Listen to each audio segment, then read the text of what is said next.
جی، جیسا کہ مہنگائی میں شدید اضافہ ہو چکا ہے، شہری بھی بہت پریشان ہے جس میں دکھائی دیتے ہیں، اور اشیاء خود نوش اور باقی چیزیں جس طرح مہنگی ہو گئی ہیں، پیٹرولیم مصنوعات کی قیمتوں میں بھی کافی اضافہ دیکھنے کو نظر آ رہا ہے، جس سے مسافر کافی پریشان ہیں۔ میرے ساتھ اس وقت ایک مسافر موجود ہیں، ان سے پوچھتے ہیں کہ وہ اس کے بارے میں کیا کہتے ہیں۔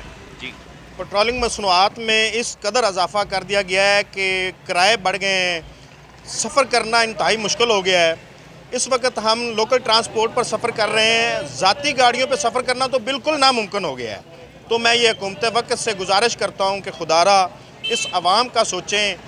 یہ عوام آپ کو ٹیکس دیتی ہے، آپ عوام پر کوئی احسان نہیں کر رہے۔ یہ عوام آپ کو ٹیکس اس لیے نہیں دیتی کہ آپ محلوں میں بیٹھے رہیں، آپ گاڑیوں میں گھومیں اور یہ عوام ذلیل ہو۔